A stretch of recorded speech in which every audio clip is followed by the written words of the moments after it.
ஆண்டவர் இரட்சகருமா இருக்கிற இயேசு கிறிஸ்துவின் நாமத்தினாலே உங்களுக்கு என்னுடைய அன்பான வாழ்த்துதலையும் சோத்திரங்களையும் தெரிவித்துக் கொண்டு மீண்டும் ஒரு கிறிஸ்துமஸ் தினத்திலே உங்களை சந்திப்பதிலே கர்த்தருக்குள் மகிழ்ச்சி அடைகிறேன். உங்கள் யாவருக்கும் என்னுடைய கிறிஸ்து பிறப்பின் நல் வாழ்த்துக்களை தெரிவித்துக் கொண்டு ஆண்டுடைய வார்த்தையை உங்கள் முன் வைக்க விரும்புகிறேன். ஆண்டுடைய நாமம் மையப்படுவதாக. ஆண்டவர் இரட்சகருமா இருக்கிற இயேசு கிறிஸ்துவின் நாமத்தினாலே உங்களுக்கு என்னுடைய அன்பான வாழ்த்துலையும் சோத்திரங்களையும் இந்த நல்ல நாளிலே தெளிவுபடுத்துவதிலே கர்த்தருக்குள் மகிழ்ச்சி அடைகிறேன். இந்த காணொளி மூலமாக உங்களை சந்திப்பதிலே பெரும் மகிழ்ச்சி. இன்று கிறிஸ்து என்னும் இரட்சகர் உங்களுக்காக தாவீதின் ஊரிலே பிறந்திருக்கிறார் என்று சொல்லி தூதர்கள் மேய்ப்பர்களுக்கு சொன்னது போல இன்றைக்கு உலக மக்களுக்கு கிறிஸ்து என்னும் இரட்சகர் 2000 ஆண்டுகளுக்கு முன்பதாக பிறந்தார் என்று அறிவிக்கிற இந்த சிலாக்கியத்தை பரலோகத்தின் ஆண்டவர் எனக்கு ஏற்படுத்தி கொடுத்தபடினாலே என் உள்ளத்தின் ஆழத்திலிருந்து மனதார அவரை துதிக்கிறேன், அவரை கனம் பண்ணுகிறேன், அவரை போற்றுகிறேன், அவரை வாழ்த்துகிறேன், அவரை வணங்குகிறேன். இந்த பெரும் சிலாக்கியத்தை ஆண்டவர் தந்ததற்காக அவருக்கே கனமும் புகழும் மகிமையும் என்றென்றைக்கும் உண்டாவதாக. ஆண்டவருக்கு மகிமை உண்டாவதாக. கிறிஸ்துவுக்குள் அன்பானவர்களே, இயேசுவை அறிவிக்கிற பாக்கியம் உலகத்தில் இருக்கிற எல்லா ஜாதி ஜனத்துக்கும் கிடைக்கவில்லை. ஆனால் தேவனால் முன்குறிக்கப்பட்டவர்களாக, தேவனால் தெரிந்து கொள்ளப்பட்டவர்களுக்கு, தேவனால் அபிஷேகம் பண்ணப்பட்டவர்களுக்கு இப்படியாப்பட்ட சிலாக்கியத்தை கர்த்தர் கொடுத்திருக்கிறார். அந்த வரிசையில உலகத்திலே பல லட்சங்கள் பல கோடிகள் இயேசு ராஜ்யத்தை பிரசங்கித்துக் கொண்டிருப்பார்கள். அத்தனை பேருக்கும் என் உளமாற வாழ்த்துலையும் சோத்திரங்களையும் தெரிவித்துக் கொண்டு என்னுடைய கிறிஸ்துமஸ் வாழ்த்துலையும் உங்களுக்கு அறிவித்துக் கொள்கிறேன். கர்த்தர் நல்லவர். தேவநாமம் மையப்படுவதாக. அன்பான ஆண்டவருடைய பிள்ளைகளே, உலகத்திலே ஒரே ஒரு பண்டிகை, ஒரே ஒருவருடைய பிறந்த நாளை கொண்டாடப்படுவது எதுவென்றால் அது கர்த்தராகிய இயேசு பிறந்த இந்த நல்ல நாளை தான் உலகம் முழுவதும் இருக்கிற உலக மக்கள், உலக அனைத்து சமுதாயத்தை சேர்ந்தவர்களும் கொண்டாடுகிற ஒரு பொதுவான ஒரு மதம், ஒரு பண்டிகை. தேவநாமம் மையப்படுவதாக. கிறிஸ்துக்குள் பிரியமானே, வேதம் சொல்லுகிறது எல்லா ஜனத்துக்கும் சந்தோஷம், எல்லா ஜனத்துக்கும் சமாதானம், எல்லா ஜனத்துக்கும் விடுதலை, எல்லா ஜனத்துக்கும் ரட்சிப்பு, எல்லா ஜனத்துக்கும் நித்திய ஜீவன், எல்லா ஜனத்துக்கும் பரலோக பாக்கியத்தை பெற்று தரும்படியாகத்தான் தம்முடைய ஒரே பேரான குமாரனை இந்த உலகத்திற்கு அனுப்பி தேவன் இவ்வளவாய் உலகத்தில் அன்பு கூர்ந்தார்.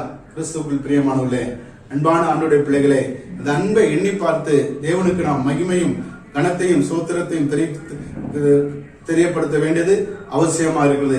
கர்த்தருக்கு பிரியமானவர்களே, இந்த நாளிலே தேவ சமூகத்திலே நான் காத்திருந்த போது, தடுத்திருந்த போது எனக்கு வேத பகுதியில மிக முக்கியமான சில காரியங்களை ஆவியானவர் என் சிந்தனைக்கும் என்னுடைய ஆவிக்கும் கொண்டு வந்ததை உங்கள் முன் தெரியப்படுத்தி என்னுடைய கிறிஸ்துமஸ் செய்தியை உங்களுக்கு அறிவிக்க முன் வந்திருக்கிறேன். இந்த வார்த்தையை கேளுங்கள், ஆசீர்வதிக்கப்படுங்கள், வாழ்க்கையிலே மாற்றத்தை ஏற்படுத்திக் கொள்ளுங்கள்.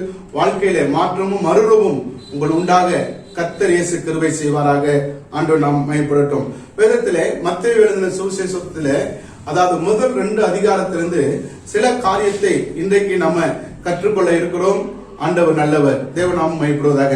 கிறிஸ்துவுக்குள் பிரியமானவர்களே, தேவ ஜனமே, அதாவதுங்க மத்தேயு எழுதின சுவிசேஷத்துல முதல் அதிகாரமும் 2ஆம் அதிகாரமும், அதாவது முதல் சில வசனங்கள் வம்ச வரலாறை குறித்து சொல்லப்படுகிறது. வம்ச வரலாறு முடிக்கிற இடம் கிறிஸ்துடைய பிறப்பை அறிவிக்கின்றது.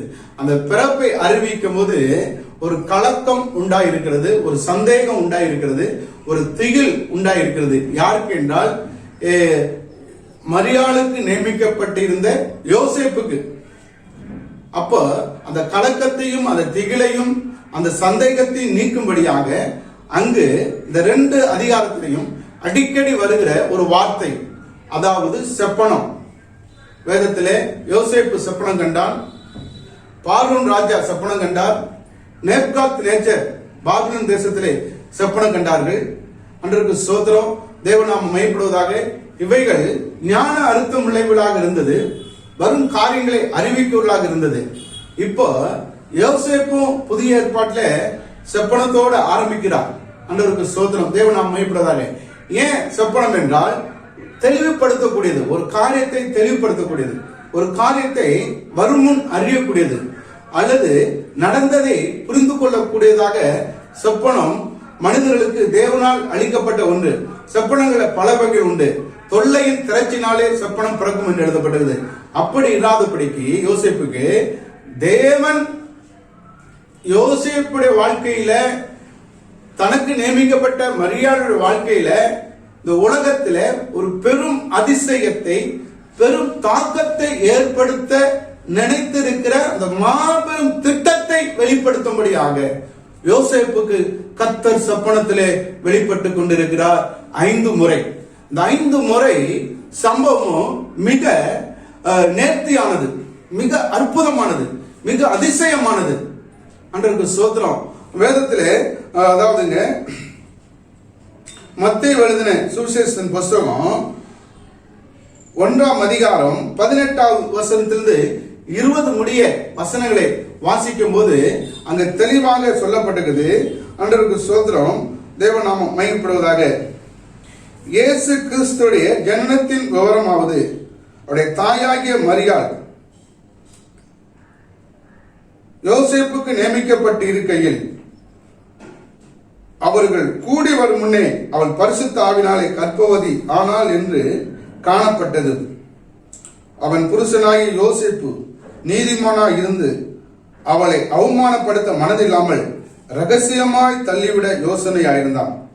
அவன், இதுதான் முக்கியமான 20வது வசனம், அவன் இப்படி சிந்தித்துக் கொண்டிருக்கையில் கர்த்தருடைய தூதன் சொப்பனத்தில் அவனுக்கு காணப்பட்டு, தாவீதின் குமாரனாகிய யோசேப்பே, உன் மனைவியாகிய மரியாளை சேர்த்துக்கொள்ள ஐயப்படாதே, அவரிடத்தில் உற்பத்தி ஆகியிருக்கிறது பரிசுத்த ஆவியினாலே உண்டாயிருக்கிறது. அன்றைக்கு சோத்திரம். பாருங்க, யோசேப்பு நீதிமான் என்று எழுதப்பட்டிருக்கிறது. நீதிமான் பிறரை அவமதிக்க மாட்டான், பிறரை அவமானப்படுத்த மாட்டான்.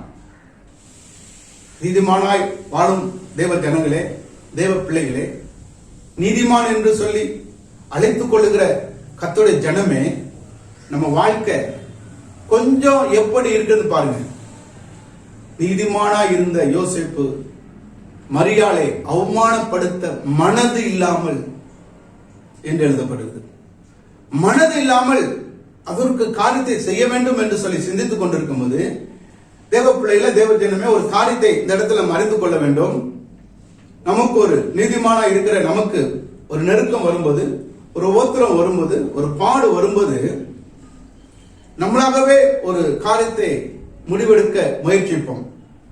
அந்த நேரத்தில் நீதிமானாய் இருந்த யோசேப்புக்கு எப்படி பரிசுத்த ஆவியானவர் தூதன் அனுப்பி அவனுக்கு காரியத்தை வெளிப்படுத்தினாரோ, அவ்வண்ணமாகவே பரலோகத்தின் ஆண்டவர் நீதிமானாய் இருக்கிற உனக்கு உன் குழப்பங்கள் நீங்க, உன் சந்தேகங்கள் விலக, உன் பிரச்சனைகள் தீர அருள்நாதர் இயேசு உனக்கு தம்முடைய வார்த்தையினாலே உன்னை தெளிவுபடுத்த, உன் சந்தேகத்தை விளக்க அவர் போதுமான நல்ல இரட்சகராய் இருக்கிறார் என்பதை அறிந்து கர்த்தரை நீ துதிக்க வேண்டும். பாருங்க, சொப்பனத்தில் வந்த உடனே காரியம் மாறுதலாய் போயிட்டு, அவளை தள்ளிவிட ஐயப்படாது என்று சொன்னோடனே ஏற்றுக்கொண்டான். ஏற்றுக்கொண்டு இயேசு கிறிஸ்து குறித்து சொல்லப்பட்ட அத்தனை காரியம் அவர் அங்கீகரித்தவராக அவன் புறப்பட்டு போகிறான். தேவ பிள்ளைகளே, அவன் பயந்த காரியம், அவன் சந்தேகத்தை காரியத்தை நீக்கும்படியாக முதலாவதாக யோசேப்புக்கு சொப்பனம் வெளிப்பட்டது. ஆண்டவர் நல்லவர். அடுத்து 2ஆம் அதிகாரத்துக்கு நம்ம திருப்புவோம். 2ஆம் அதிகாரத்தில் 12வது வசனம். பின்பு அவர்கள் ஏறுதடத்துக்கு திரும்பி போக வேண்டாம் என்று சொப்பனத்திலே தேவனால் எச்சரிக்கப்பட்டு வேறு வழியாய் தங்கள் தேசத்திற்கு திரும்பி போனார்கள். இது யாரை குறித்து சொல்லப்பட்டிருக்குன்னா, வான சாஸ்திரிகளை குறித்த இந்த இடத்துல நாம் சொல்ல கேட்டேன். அவங்க ஏரோது ராஜாவுக்கு இந்த தேசத்தை ஆளக்கூடிய பிரபு ஒருவர் பிறந்திருக்கிறார் என்று கேள்விப்பட்ட உடனே அவர் எங்கே பிறந்திருக்கிறார் என்று புஸ்தகங்களையும் ஞானிகளையும் அறிவாளிகளையும் பெரும் சிறந்தவர்களையும் கூப்பிட்டு ஆலோசனை பண்ணுகிறார். அவர்களால் அறியப்படவில்லை, பரிசுத்த வேதாகமத்தில் அறியப்படுகிறது. இப்போ சாஸ்திரிகளை அவர் அழைத்து அவர் எங்கே பிறந்திருக்கிறார் என்று போய் பார்த்து வாங்கள், நானும் பின்பு வந்து பார்ப்பேன் என்று சொல்லி அனுப்புகிறார். பிரியமானவர்களே, சாஸ்திரிகள் அந்த வார்த்தையை ஏற்றுக்கொண்டவர்களாக, அங்கீகரித்துக் கொண்டவர்களாக, பொறுப்பை உணர்ந்து அவங்க போறாங்க. அவர்களுக்கு வழிகாட்டியாக, ஆமென் சொல்லுமா, வழிகாட்டியாக நட்சத்திரம் சென்று கொண்டே இருக்கிறது. அந்த நட்சத்திரத்தை பின்பற்றியே போறாங்க. நட்சத்திரம் ஒரு இடத்துல போய் நிக்குது. அது இயேசு பிறந்த இடம். அங்கே இயேசுவையும் அவருடைய தாயாரையும் தங்கள் கொண்டு வந்த காணிக்கைகளை வைத்து பணிந்து கொண்டார்கள். பணிந்து கொண்டு திரும்பும் போதுதான் மீண்டும் ஒரு எச்சரிப்பு உண்டாகுது. அந்த எச்சரிப்பு என்னவெனில், நீங்க ஏறுவது இடத்துல போக வேண்டாம். ஆமென் சொல்லுவோமா? நீங்க ஏறுவது இடத்துல போகாம வேறு வழியாய் திரும்பி போங்கள் என்று சொல்லி எச்சரிப்பை பெற்றுக் கொள்கிறான். தேவ பிள்ளைகளே, தேவ ஜனமே என்று நாம அறிய முடியாக வேறு வழியாய் தங்கள் தேசத்திற்கு திரும்பி போங்கள் என்று எழுதப்பட்டது. அந்த சப்பனத்தை ஏற்றுக்கொண்டு அவங்க போகும்போது வழிகாட்டுகிற சப்பனம். இரண்டாவது தலைப்பு, வழிகாட்டும் தலைவர் இயேசு பிறந்திருக்கிறார். முதல் சந்தேகத்தை தீர்க்கும் இயேசு பிறந்திருக்கிறார்.